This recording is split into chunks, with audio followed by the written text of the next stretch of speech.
This podcast does not provide medical advice. Please listen to the complete disclosure at the end of the recording. Hello, everyone, and welcome to Everyone Dies, the podcast where we talk about serious illness, dying, death, and bereavement. I'm Marianne Matzo, a nurse practitioner, and I use my experience from working as a nurse for 44 years to help answer your questions about what happens at the end of life. And I'm Charlie Navarrete, an actor in New York City, here to ask the questions about stuff I don't know about. For example, I don't know nothing about birth and babies. But we are... And neither do I. Oh, you're being too modest. We are both here because we believe that the more you know, the better prepared you will be to make difficult decisions in a crisis situation. So please relax and get yourself something delightfully wicked to snack and sip on. And thank you for spending the next hour with Charlie and me as we talk about grief. In the first half, we have a southern onion recipe to make for your next funeral lunch, and Charlie's going to be reading a letter recently published in the Havoc Journal. In the second half, we're going to meet a grieving witch who uses her superpowers to manage her grief. Don't try this one at home. Da-da-da. In our third half, Claire Lucky, a millennial widow known on Instagram as the Grieving Bitch, is joining us to talk about how she would manage her grief if she had superpowers. So, Charlie, Yes. we're moving down to Norman, Oklahoma, selling our house in Yukon, and a friend of mine who lives in Norman came over. Haven't seen her in years, and we're just sitting chatting, and she says, well, I need to get home because I'm making something that needs 30 minutes to bake. I said, oh, what are you making? Well, I'm expecting she's going to say, I'm going to make, southern onions. Well, she goes into this detailed explanation about how to make this recipe. And just how much they love it and this and that. And I thought, well, if she's going to go into that much explanation about southern onions, then I think we should feature it as our recipe of the week for funeral lunches. So, Charlie, are you willing to tell us about that? Yes. Southern Sweet Onion Casserole Recipe from gritsandpinecones.com. It is sweet Fidelia onions caramelized in butter, placed in a casserole dish layered with cheese and crushed Ritz crackers. I like peanut butter and Ritz crackers, and I don't see peanut butter here in this recipe. So that just leaves you out not, once again. It's not the first time, yes. This is one funeral lunch dish that is destined to become a favorite in your family. I actually made it last night. On purpose? I mean, how was it? I liked it. It was very buttery. Really? Yeah. You know what? I don't... But we were having steak, so it was really good with the steak. I'm not... Oh, that does sound good. I'm not sure. I've had caramelized onions, and I've had a lot of butter in my life. I don't think I've ever had caramelized onions in butter. Is that common? Well, yeah. How else are you going to caramelize them? I don't know. That's why I go out to eat. So I don't. I have enough on my mind, Marianne. I have enough to juggle without. How do I caramelize buttered onions? And it's like, oh no, you butter caramelized onions, but it's not caramel that you use. See, that's why I like avoiding. See, that's why you're confused. You were thinking it was caramel. Yeah. No. Yeah, that's. It's just like the color of caramel, Oh, because you make caramel out of butter, lots of butter. really? Yeah. Oh, I thought I made it out of Kraft. And then you put like cream in it and boil it and. Okay, well, I'm going to leave my kitchen the way it is, as a storage space. Ladies and gentlemen, this is a trigger alert. The next part is about suicide. I'm going to read to you an anonymous letter that was submitted to the Havoc Journal entitled, Dear Dad, a son's letter to his father after his suicide. 5 more minutes, you would tell me as I swung on the monkey bars at the playground after a harrowing day of second grade. 5 more minutes, you'd holler down to my playroom to prepare me for the daunting task of brushing my teeth and going to bed. 5 more minutes till the train leaves for school, Bubs.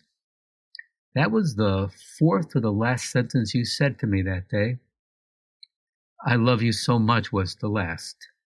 It was always 5 more minutes. Is that what Grandpa taught you to do to set your expectations of me? I remember getting done with school and Aunt Katie was there to pick me up. She did that sometimes, but her face looked weird that day. I didn't think to ask why. I was 7 years old. We went to grab some ice cream. She was quiet the whole time, but I didn't think to ask about that either. I always picked chocolate chip cookie dough. That was my favorite because it was your favorite. We'd always save all the cookie dough bites for the end of the bowl. You taught me to save the best for last. That was the last time I ever had ice cream. When Aunt Katie finally got me home, cops drove away from our house. They never came there. I wondered why they were there. Grandma was on the porch swing that you built. She summoned me over and started whimpering as she gave me a hug. Aunt Katie started crying too. Then Mom and Grandpa came out of our garage. Mom was puffy-faced with red eyes and hugged me so hard I could hardly breathe. And that was the last hug where I ever really felt safe. Frankly, it's the last hug that I ever really felt. When they told me that you died and went to heaven, I didn't understand that I'd never see you again at that moment. I would never hear you say, 5 more minutes, Bubs. I would never see your face light up when I finally read a full page in Captain Underpants without your help. I would never race you to my classroom. I would never sit in your lap and help you drive. I would never hear, I love you from your own lips again. I'm forever stuck at 7 years old, wondering if you'd be proud of me now. We had to move from the house because Mom started having these panic episodes every time she looked at your shop in the background. That's where you did it. I always wonder what would have happened if you waited 5 more minutes. Would you have done it still? Did you even think about me? I always felt that I did something wrong that morning. What if I didn't make you wait for 5 more minutes? I didn't have you at my football games. You didn't have my back when I got in my first bloody fight with the school bully. You didn't push me for getting a D in algebra in 8th grade. It wasn't until high school that I realized I was more of a man than the rest of my peers. Your suicide made me grow up early. You weren't there to teach me how to drive on the highway. You weren't there when I barely graduated college. You weren't there when my first girlfriend broke up with me. You didn't teach me how to take care of your car. You didn't teach me how to deal with days that really sucked. There are so many days that suck. Mom calls it chronic depression. Thank you for that. You weren't there for a beer when I turned 21, nor were you there for a celebratory drink when I got my first promotion at my first big boy job. You haven't been there every single time someone asks in small talk, so what does your dad do? Or, is your dad coming? And you definitely don't see the empty pity that crosses their face when I say that my dad died when I was a kid. Oh, I'm so sorry for your loss, they say. And I loathe the pity. Imagine if they knew how it happened. Did you know you increased my own chance of death by suicide tenfold too? That's statistically proven, Dad. I'm sorry, I'm angry. I love you. That was the note you scribbled as if you were in a hurry. Why couldn't you have waited 5 more minutes and wondered what my life would be without you? 5 minutes, Dad. Maybe you would still be here so I could tell you that you have a granddaughter on the way. Because of you, I have no idea how to be her father. All I know is I won't leave her as you left me. Every time a big momentous event comes up in my life, you come back to my mind. I'm tired, Dad. 28 years later, and I still wish 7-year-old me had spent those last measly 5 minutes with you. I needed you then. I need you still. Why did you do this to us? I miss you. That is a powerful piece of writing, isn't it? Yeah, it really is. You know, Sandy, our producer, is going to share some information about suicide because September is Suicide Awareness Month. I know that letter probably struck a chord with several of you. Many of us have lost loved ones to suicide, and even more have had suicidal thoughts at some point in their life. Challenges such as chronic pain, isolation, financial woes, a hopeless diagnosis, and death of loved ones can all be contributing factors. Many of our listeners and the people they are caring for may have similar struggles and may be tempted to end their life. September is National Suicide Prevention Month, and all of us have a chance to make a difference. The 988 Suicide and Crisis Lifelines message is #BeTheOne2, which helps spread the word about actions we can all take to prevent suicide. The first thing is ask. That's acknowledging and talking about suicide. And it can actually reduce thoughts rather than increase it. And that includes actually saying the suicide word. It's not going to make them do it. But you need to do it in a caring way. Second is be there. Individuals are more likely to feel less depressed and overwhelmed and more hopeful when you listen, but the key is to do it without judgment. The third is to keep them safe. If you can, help remove any lethal means that they have. The fourth is to help them stay connected. Help them create a network of resources and individuals for support and safety. Maybe this is giving them numbers that they can text if they're feeling depressed and, some helplines and things like that. Part of depression is just not having the energy and even maybe the mental processes to be able to do this on their own. If you put this in front of them and give them a network, it can really help out. And it can help them take that positive action and reduce that feeling of hopelessness. The last one is to follow up. So maybe you encourage them and they got some help. They maybe had some intensive hospital or care services. Many of these care services spend a lot of time maybe trying to find a medication that will work. They're doing group work and counseling and kind of getting the people on their way, getting some life skills that will help. But once they leave that facility, it can be a bit of a drop-off. And ongoing contact from friends and loved ones is extremely important. You can make a big difference by reaching out and letting them know you're still there for them. So this is things that we can all do. So all this will be on the website, along with some videos and other resources and links. And I thank you to all of you that are trying to make a difference. And to those of you who are struggling, hang in there. You matter. Your life matters.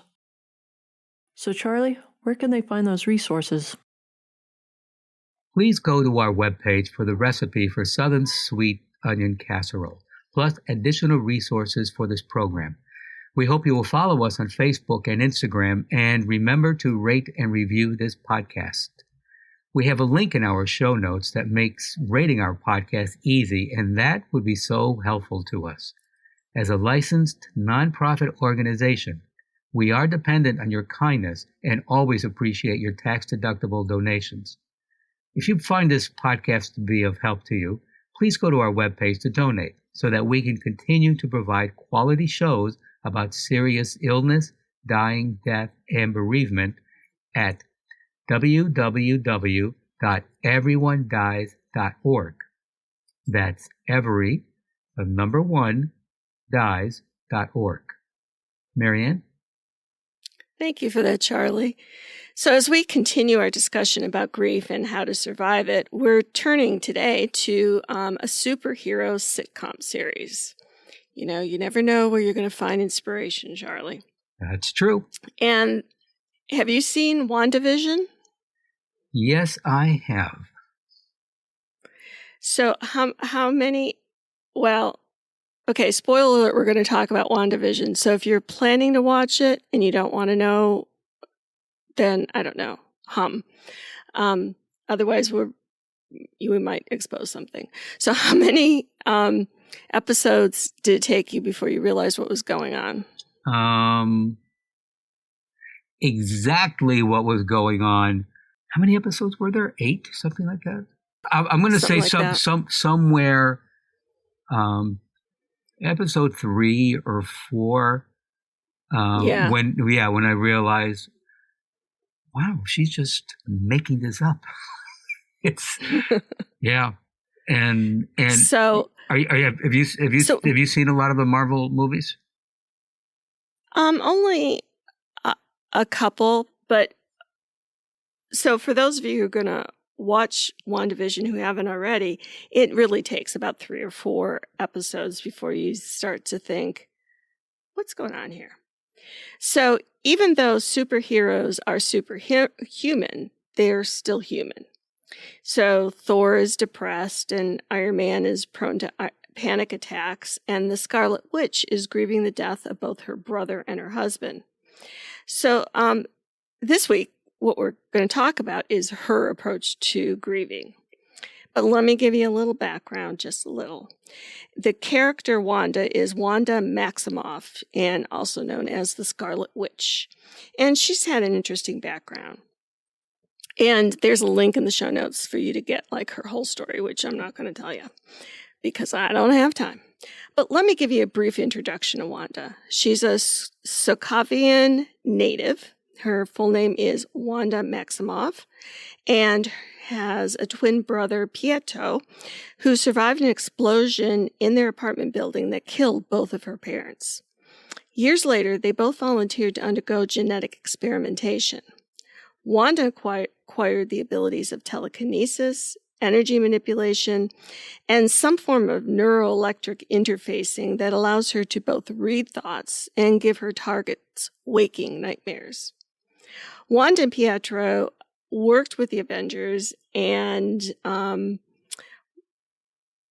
in that period of time, Wanda meets Vision, and they go into an intimate relationship. Pietro is killed in battle, and Wanda felt this loss of her twin as it happened. She was devastated, and Wanda tracked down her brother's killer, Ultron, and literally ripped his robotic heart out to make him feel what she felt at Pietro's loss. So this is a woman who very strongly feels her grief and acts on it. So in 2021, Marvel released WandaVision. It's all one word. It's on Disney Plus, and it has Wanda and Vision in a supposed utopian sitcom setting. So when you first, the first one I think is like an I Love Lucy. Right, it's in black and white, like an I Love Lucy episode, yeah. And then it goes through to like the Vic Van Dyke Show, right, and then to what's the witch one? Bewitched. I want to say my favorite. Bewitched. Bewitched. There you go. Yeah. Yeah, and I think and also just let people know the first 2, maybe 3 episodes through Bewitched, it's in black and white. It's as if you're actually watching this in the 1950s into the early 1960s. Yeah. So that's how it's set up, and it portrays grief as the harshest opponent the 2 superheroes have ever faced, as Wanda struggles to accept the death of her partner and the reality of what she has to do or feels she has to do or has done to bring him back. So, spoiler alert, I'm going to tell you about it. With grief can come an unhealthy coping mechanism. In Wanda's case, it's imprisoning a whole town in their minds while resurrecting your dead lover to create the dream future that you can never have. So she's using her superpowers to manage her grief as she thinks will be most effective. So what Wanda does is she chooses a life of fiction. She doesn't have to face up to reality. And just like Wanda hurts people in her life in her grief, when we grieve, we may do the same. Whether it's conscious or not, we can sometimes push people away so that we can wallow in our feelings or bury ourselves in our memories. We may isolate ourselves from the world and hide how we feel. But this isn't healing. It's playing a character in a sitcom so other people aren't uncomfortable by our sadness. When we hide what we feel, what we're doing is suppressing emotion until there's no more room and we feel like we're going to explode. The show also challenges the misconception that grief is just overwhelming sadness, when really it's a bag of complex emotions that are often overlooked in the media's portrayal of loss. WandaVision captures how, during grieving, we're not sad all the time, but we're thinking about it. Grief is its own character in the show. It's a part of Wanda and everything she knows. Her fixation on sitcoms is the manifestation of losing her parents so young and mourning the childhood she lost with them. Even in times of happiness, there's always that bad feeling of an empty seat at the table. The structure of the show is the outdated theory of the 5 stages of grief. And don't get me started on that, but you can listen to our podcast about why the 5 stages of grief are not about grief, but about dying. The blissful denial of the 50s and 60s as the couple denies their powers and the oddities of their suburban existence is what's happening at the beginning. The destructive anger that takes hold when the world begins to crumble and outside forces tell us to move on and stop imprisoning people in our misery. Wanda is described by a neighbor as one split end away from cutting her own bangs. This turns into a bargaining act as Wanda tries to tell herself that what she's doing to cope is okay, and then the depression that spirals when she realizes that she is no longer in control. Wanda says, "I can't control my pain. It is my truth." Finally, she reaches a place of acceptance of the damage her grief has done and who she really is. All of this is to say that while someone may be laughing on the surface, they could be trying to work through some heavy emotions on the side. She is told, "Your grief is poisoning us." Grief is an incredibly personal experience, and it's not always a straight road, and it is not easy. The fact is, no matter how much you grow and learn from Wanda's experience, grief is with us. She ultimately tells Vision, "You are my sadness and my hope, but mostly you're my love." And Vision says, "What is grief but love persevering?" Grief is a universal experience where birthdays, rites of passages, and precious time together will be missed. Whatever it is that we're grieving, we need to take the time to process and make peace with our loss. In our grief, we may feel fragmented, but we've always been a whole person. We just don't know how it all fits together anymore. And in our grief, that is what we have to figure out. WandaVision displays the psychological toll that grief has on the Scarlet Witch and the consequences that arrive when grief is not processed. So, Charlie, did you have other thoughts about what you learned from that show? Actually, as longtime listeners know, at the end, I always have some death quote, and it's interesting. The biggest thing that I walked away with is what you just said, that, when her husband, Vision, says to her, "What is grief if not love persevering?" And I never thought of grief that way. And it's not and I don't think it necessarily has to be love of your fellow man or family or a pet.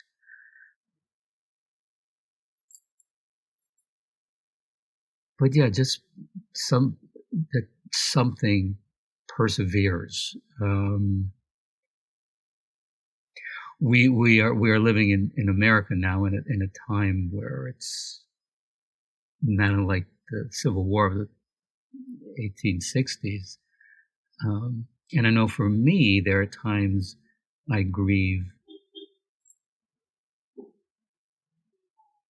the type of world I grew up in. And there were problems. It's America. I mean, there's always problems. But I just remember it's the 50th anniversary since Nixon resigned,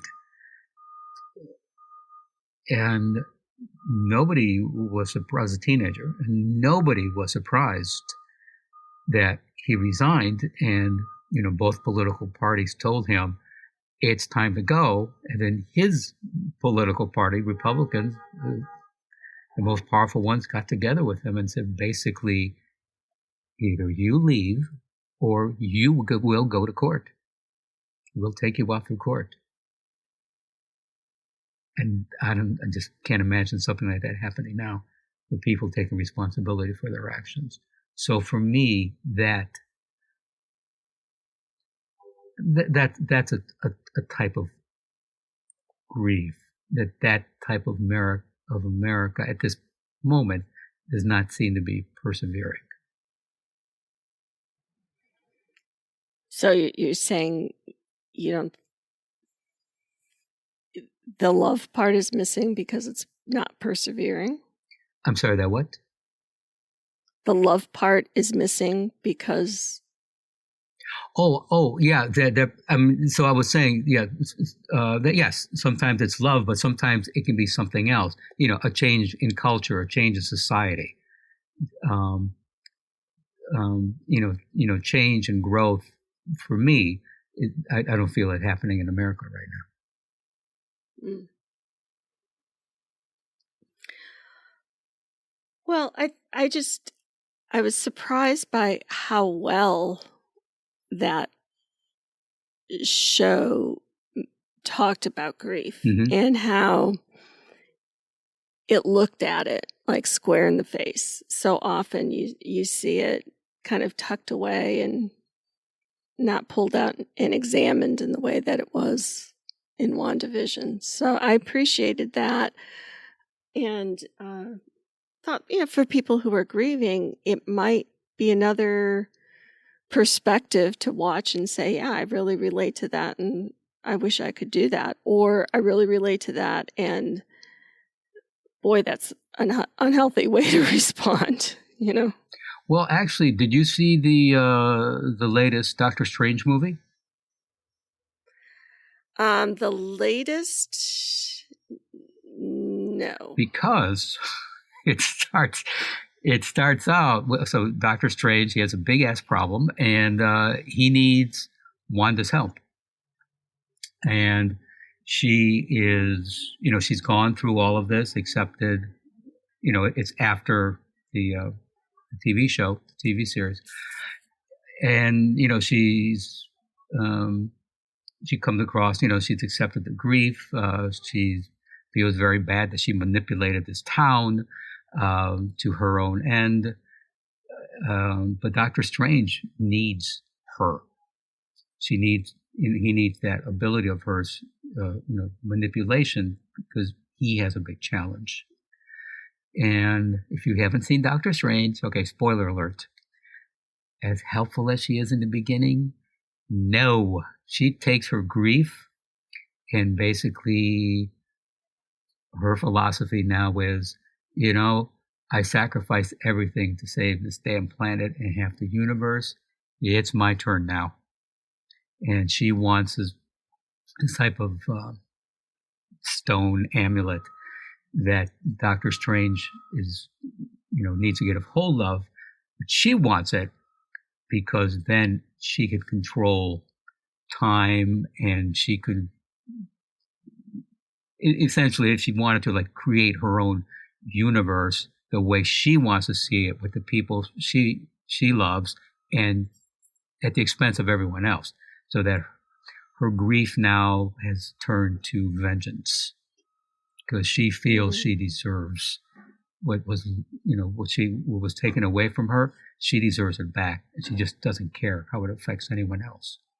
So yeah, it continues in the next movie, but it's not about grief anymore. It's about vengeance.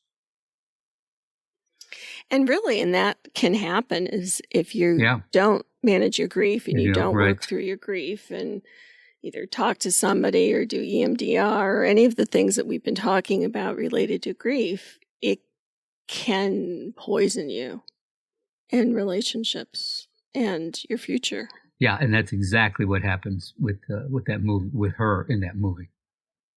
Yeah, she will just destroy anything in her path to get what she wants. So the cautionary tale of grief unfaced is vengeance.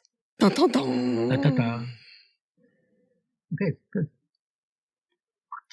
For our third half, Claire Lucky, who goes under the name Grieving Bitch on Instagram, is part of the Everyone Dies correspondent team.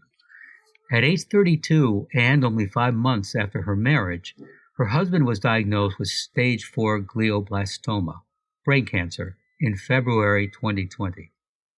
Claire was Matt's caregiver until his death in June of 2021. She shares her grief journey and life challenges as a 35-year-old widow living in New York City with Everyone Dies in her monthly third half segment. Hello, this is Marianne Matza, and I am sitting here with Claire Lucky, known as the Grieving Bitch on Instagram. Hi, Claire. Hi, Marianne. Hi, everyone.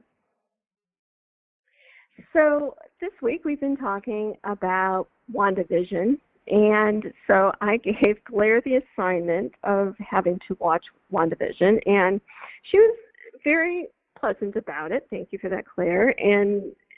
But once she got into it, what happened, Claire? I decided I wanted to make Wanda my new bestie. I want to invite her over for a sleepover. I want to paint each other's nails black and be widow besties.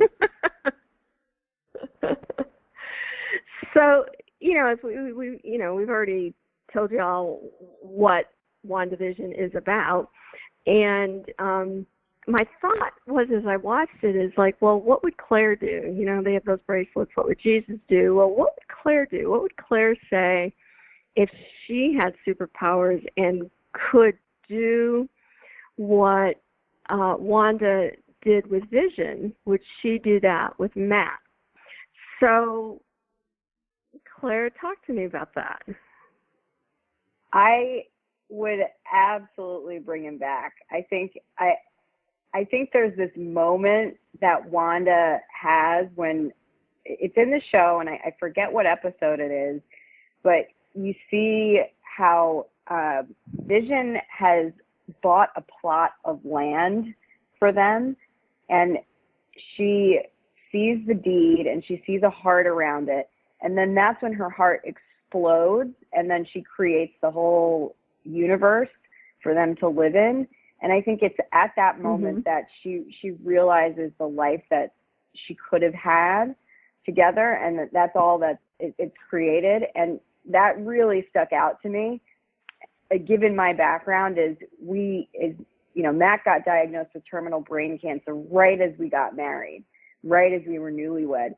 So I had the same experience of like, oh shit, we were supposed to have this really good life together. And what I would do in terms of bringing him back, I would bring him back as an able-bodied person. So over the course of 16 months, my husband went paralyzed. And I have this fantasy, because he's a hockey player, that if I could just bring him back even for 15 minutes, I would bring him back and put him on the hockey ice, and I would just be in the stands watching him play, because the end of his life was so tragic, seeing him lose his body. And that's a lot of the pain that I felt. So I would bring him back for that. So after the hockey game, though, would you want to create the life that Wanda did, that fantasy, and then what seemed to be for her that reality, that they would, that then he would go to work and, do the mundane things? Or would the 15 minutes on the ice do that for you? I think I could do it for a certain period of time, and then it would wear on me that it was just an illusion.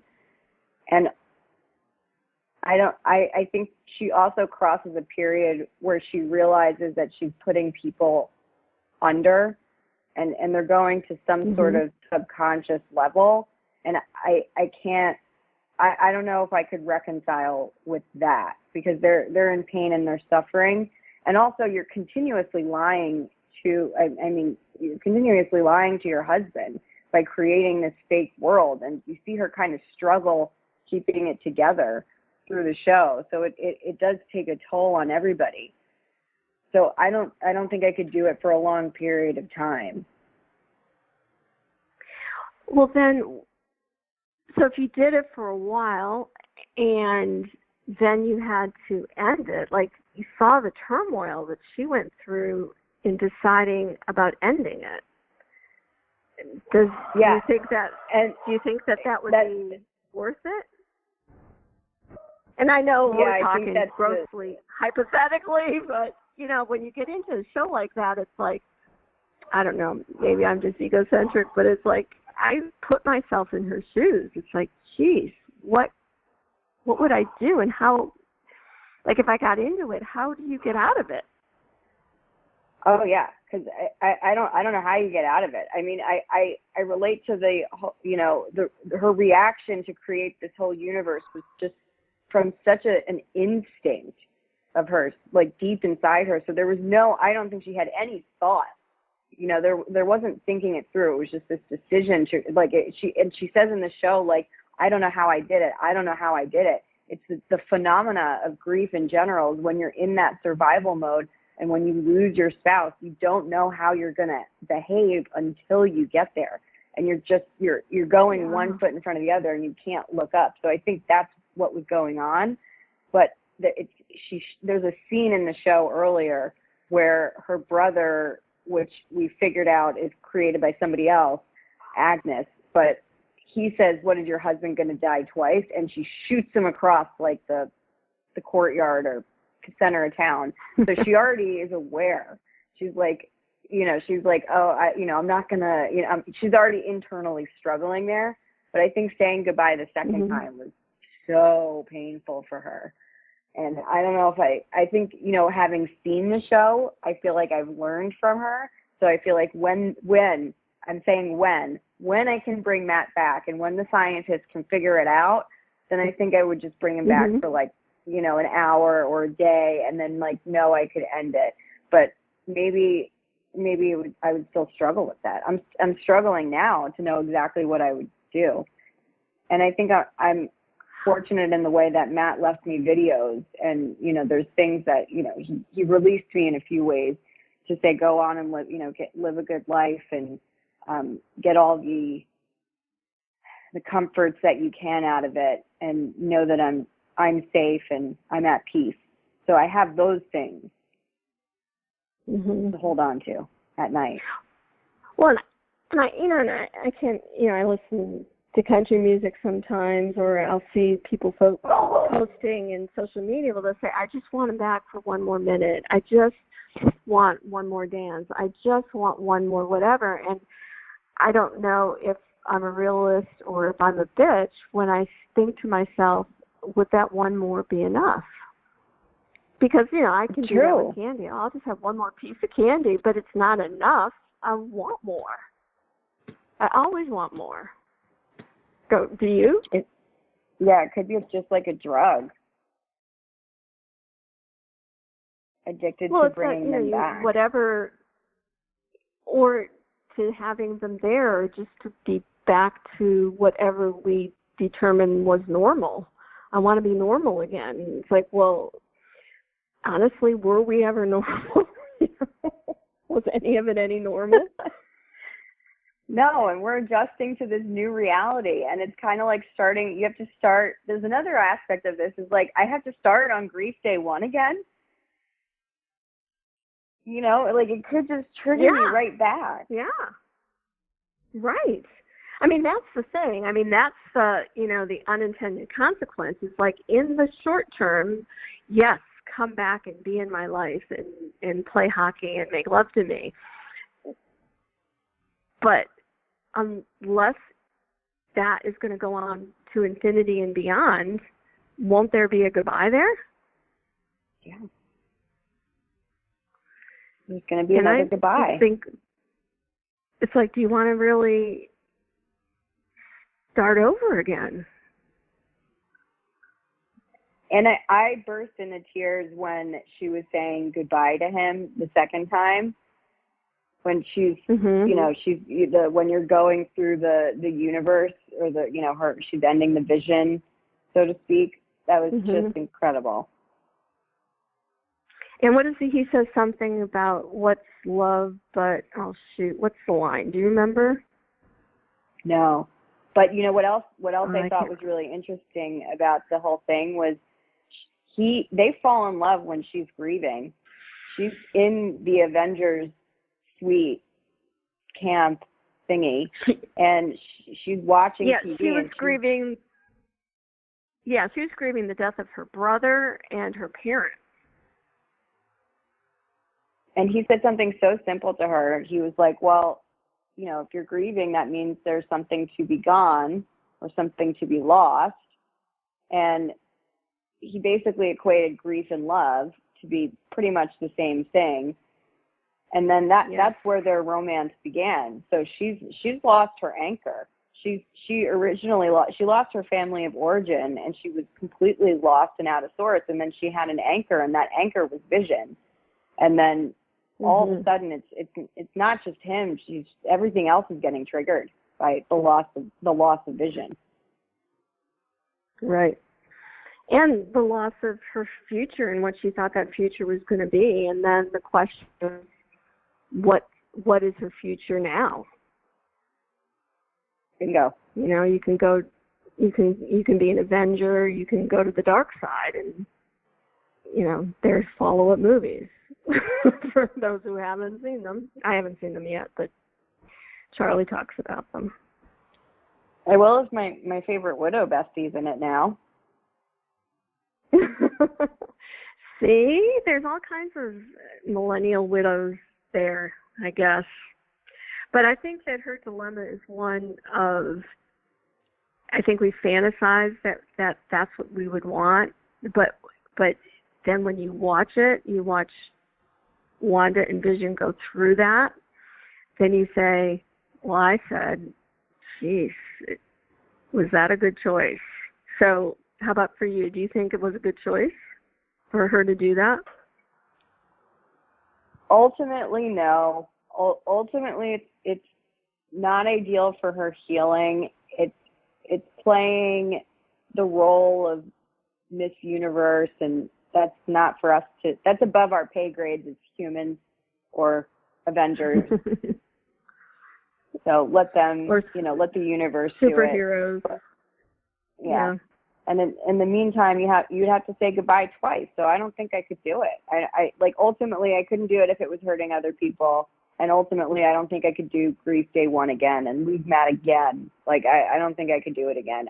Sometimes I get by saying, making this cheeky joke of what's the worst that could happen? My husband dies again, and that's just something I like to say to make me, I don't know, do some stupid thing at my office job, and pass the time. But seriously, I wouldn't want to lose him twice.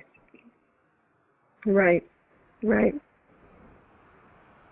Well, thanks for being willing to watch, what was it, 8 or 9 episodes of that show for me. Oh, it's a pleasure. Yeah. I was sad when it was over. It's like, Jesus, what a roller coaster that show was, huh? Yeah, and now I might have to watch some other Avengers just to kind of get that dopamine from WandaVision again, or Wanda. And maybe learn more of their love story. I think what Charlie said was Wanda and Doctor Strange or something is the film that's out, and Wanda kind of goes off the ropes. So we should have a girl I love watch an angry that. widow. Yes. Okay. Cool. Yes. That's exactly what it is. So. Again, you're simpatico. Maybe she turned into a grieving bitch like me. Well, except you got the handle and she doesn't. But she has the superpowers. So you could team up. Exactly. We'll make a Superpowers. good team. A grieving bitch with superpowers.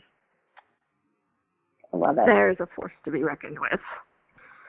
Well, thanks, Miss Claire, and we'll see you in a few weeks. We appreciate talking with you. See you guys soon. Thanks. Bye-bye. Thanks, Claire. When you're singing, please stay in tune and stay tuned to us for the continuing saga of Everyone Dies. Thank you for listening. Like sand through an hourglass, you have a great hourglass figure. This is Charlie Navarrete, and from the superhero show WandaVision, what is grief if not love persevering? And I'm Marianne Matzo, and we'll see you next week. Remember, every day is a gift. This podcast does not provide medical advice. All discussion on this podcast, such as treatments, dosages, outcomes, charts, patient profiles, advice, messages, and any other discussion are for informational purposes only and are not a substitute for professional medical advice or treatment. Always seek the advice of your primary care practitioner or other qualified health providers with any questions that you may have regarding your health. Never disregard professional medical advice or delay in seeking it because of something you have heard from this podcast. If you think you may have a medical emergency, call your doctor or 911 immediately. Everyone Dies does not recommend or endorse any specific tests, practitioners, products, procedures, opinions, or other information that may be mentioned in this podcast. Reliance on any information provided in this podcast by persons appearing on this podcast at the invitation of Everyone Dies or by other members is solely at your own risk.